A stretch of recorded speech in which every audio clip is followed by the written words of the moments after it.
السلام علیکم ورحمۃ اللہ۔ قربانی کے فضائل کیا ہیں؟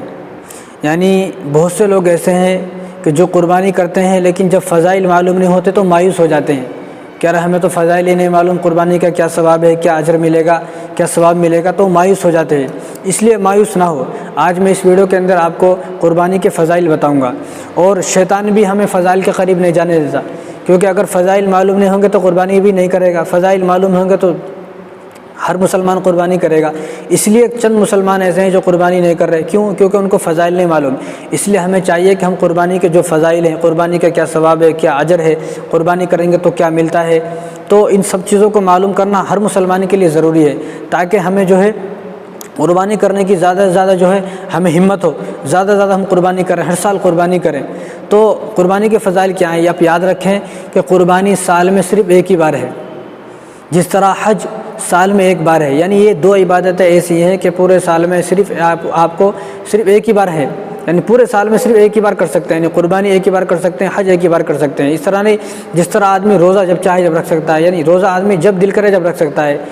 اسی طرح اشراق کی نماز آپ روزانہ پڑھتے ہیں، اوابین کی نماز روزانہ پڑھتے ہیں، چاش کی نماز روزانہ پڑھتے ہیں، یعنی ہر عمل آپ جب چاہے جب کر سکتے ہیں۔ صرف یہ دو عبادتیں ایسی ہیں، ایک حج ہے، ایک قربانی ہے، کہ ان کے اور دوسرے دن نہیں ہیں، ان کے دن جو ہے مقرر ہیں پہلے سے۔ اسی طرح قربانی کے جو دن ہیں وہ 3 دن ہیں،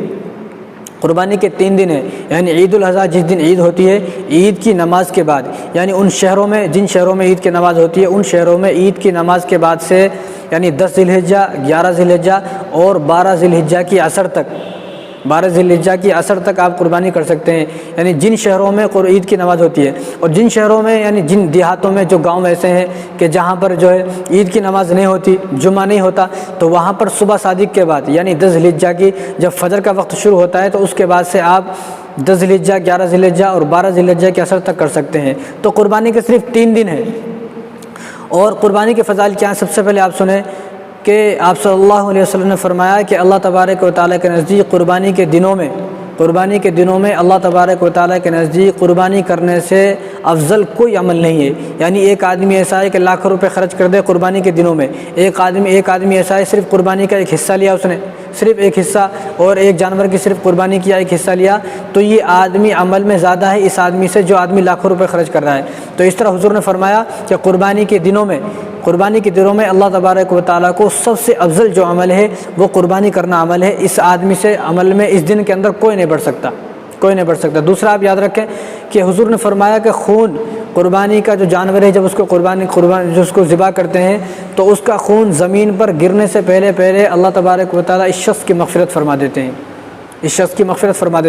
اس طرح جانور ایک ہے لیکن اس میں حصے لے رہے ہیں 7 آدمی، تو فرمایا کہ ان 7 کی مغفرت ہو جائے گی ایک جانور کی وجہ سے، یعنی خون زمین پر گرنے سے پہلے آدمی کی مغفرت ہو جائے، یہ اللہ تبارک و تعالیٰ کی طرف سے کتنا بڑا انعام ہے۔ اور یاد رکھیں آپ کہ حضور نے فرمایا کہ جتنے جانور کے بدن پر بال ہیں اتنے ہی اس آدمی کو نیکیاں ملتی ہیں، اور اتنے ہی اس کے درجے جو ہے بلند کر دیے جاتے ہیں، جتنے جانور کے بدن پر بال ہیں۔ اب جانور ہے ایک لیکن اس میں 7 آدمی کا حصہ ہے، تو فرمایا کہ اس جانور کو جو ہے الگ الگ نہیں کیا جائے گا، بلکہ 7 آدمی کو قیامت کے دن 7 جانور دیے جائیں گے، یعنی حصے تو 7 ہیں، ایک ہی جانور ہے، لیکن قیامت کے دن اللہ تبارک و تعالیٰ اسی ایک جانور کو 7 جگہ تقسیم فرما دے گا، کو جو ہے برابر ملے گا۔ ایسا نہیں کہ اس میں سے آدھا، یعنی ایک جانور کے بدن پر جتنے بھی بال ہیں ان سب بالوں کے برابر ایک آدمی کو جو ہے نیکیاں بڑھ جائیں گی، اور اس کی جو ہے خطا معاف ہو جائیں گی، اس کے درجے بلند ہو جائیں گے۔ اور فرمایا کہ قیامت کے دن جو قربانی کرنے والا ہے، قیامت کے دن قربانی کرنے والا اپنے جانور کے ساتھ آئے گا، اور پل صراط کو جو راستہ ہے وہ قربانی کا جانور پل صراط کے راستے پر اپنے اوپر بٹھا کے اس کو سوار کرائے گا، یعنی اس کو جو پار کرائے گا، سواری کرائے گا، اپنے اوپر بٹھا کے اس کو پار کرائے گا، اور وہ ایسے پار ہو جائے گا جیسا کہ بجلی کی طرح پار ہو گیا ہو۔ اس طرح حضور صلی اللہ علیہ وسلم نے حضرت علی رضی اللہ تعالیٰ سے فرمایا کہ علی تم اپنے جانور کے پاس جاؤ، آپ کا جو جانور ہے اس کے پاس جاؤ۔ حضور انہوں نے فرمایا کیوں؟ حضرت علی نے فرمایا کیوں؟ تو حضور نے فرمایا کہ اس کے پاس جاؤ کہ اس کا خون زمین پر گرنے سے پہلے اللہ تبارک و تعالیٰ مغفرت فرما دیتے ہیں۔ اس اعمال تولے جائیں گے میزان کے اندر، اس میزان میں اس جانور کو اللہ تبارک و تعالیٰ 70 گنا، اس کا وزن جو ہے 70 گنا بڑھا کر اس میں رکھیں گے۔ جو اعمال نامے جو تولے جائیں گے میزان کے اندر، اللہ تبارک و تعالیٰ اس جانور کو جو وزن ہے اس کو 70 گنا بڑھا دیں گے۔ اگر کسی آدمی نے 10 کلو کا کوئی حصہ لیا اور جانور کیا اس کا وزن 10 کلو ہے تو اللہ تبارک و تعالیٰ قیامت کے دن اس کے حصے کو 10 گنا بڑھا دیں گے، اس کے وزن کو 10 گنا بڑھائیں گے، 70 کلو کا ہو جائے گا وہ، تو 70 کلو وزن کر کے اس کے اعمال نامے میں ترازو کے اندر میزان کے اندر رکھا جائے گا۔ تو یہ کتنا بڑا انعام ہے۔ اس طرح حضرت ابو سعید خدری رضی اللہ تعالیٰ عنہ نے پوچھا یا رسول اللہ یہ سب کے لیے ہے یا صرف آپ کے لیے، آپ کے خاندان کے لیے ہے، یعنی اس کو وزن کو بڑھایا جائے گا یہ سب کے لیے، آپ کے لیے؟ تو حضور نے فرمایا کہ نہیں، یہ قیامت تک ہر انسان کے لیے ہے۔ یعنی اسی طرح حضور نے فرمایا کہ سب سے اچھا پیسہ وہ ہے، سب سے اچھا پیسہ وہ ہے کہ جو پیسہ قربانی کے جانور کے لیے خرچ ہو۔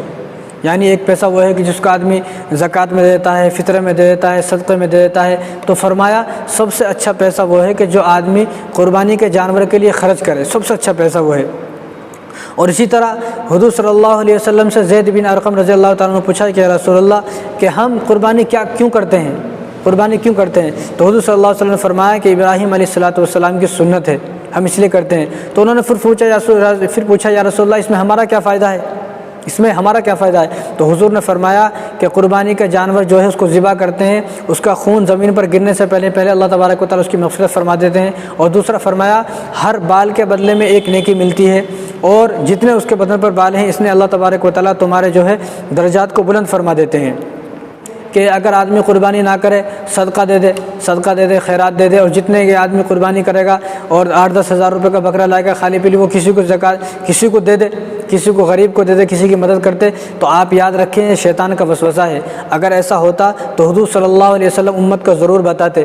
یعنی حضور امت کو ضرور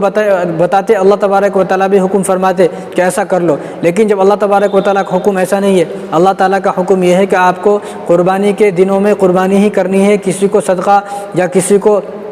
وہ پیسے غریب کو نہیں دینے، کسی کی مدد نہیں، بلکہ آپ کو مدد کرنی ہے، آپ گوشت کے ذریعے سے مدد کریں۔ جب حضور نے نہیں بتایا اللہ کا حکم یہ ہے، اللہ کا حکم نہیں ہے، یہ اللہ کا حکم صرف یہ ہے کہ قربانی کرو، تو ہم یاد رکھیں یہ شیطان کا وسوسہ ہے، اور شیطان نے ہمارے ذہنوں کے اندر جو بٹھا دیا ہے۔ اور آپ صلی اللہ علیہ وسلم تو ہر سال 2 جانور کی قربانی کرتے تھے، ہر سال 2 جانور کی قربانی، ایک اپنی طرف سے، ایک پوری امت کی طرف سے۔ اسی طرح حضور صلی اللہ علیہ وسلم نے اپنے وصال کے وقت حضرت علی کو بلایا، اور حضرت علی رضی اللہ تعالیٰ عنہ کو بلا کر وصیت فرمائی کہ میرے جانے کے بعد تم کو 2 جانور ذبح کرنے ہیں، ایک میری طرف سے، ایک اپنی طرف سے۔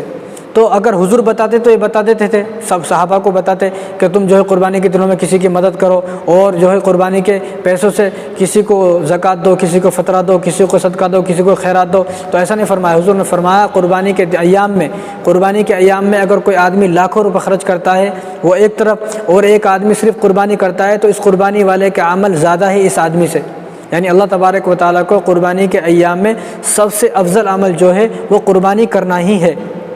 تو یہ قربانی کے کچھ فضائل ہیں، ان فضائل کو ہم سامنے رکھتے ہوئے قربانی کریں گے تو ہمیں ثواب ملے گا، اور اللہ تبارک و تعالیٰ ہمارے اجر کو زیادہ بڑھائیں گے، اور ان فضائل کو جب سنیں گے تو ہمارے اندر شوق بڑھے گا۔ تو وہ کہ ابراہیم علیہ السلام کے واقعے کو ذہن میں رکھتے ہوئے کہ انہوں نے کس طرح اپنے بیٹے اسماعیل علیہ السلام کو جو اپنی چھری کے نیچے لٹایا، اللہ تبارک و تعالیٰ نے چھری کے نیچے سے کس طرح ان کو بچا کر دمبے کو ذبح کرایا، تو ان تمام باتوں کو ذہن میں رکھتے ہوئے جب ہم کریں گے تو ہمارا شوق بھی بڑھے گا اور ہمیں ثواب بھی زیادہ ملے گا۔ اللہ تعالیٰ ہم سب کو عمل کرنے کی توفیق عطا فرمائے۔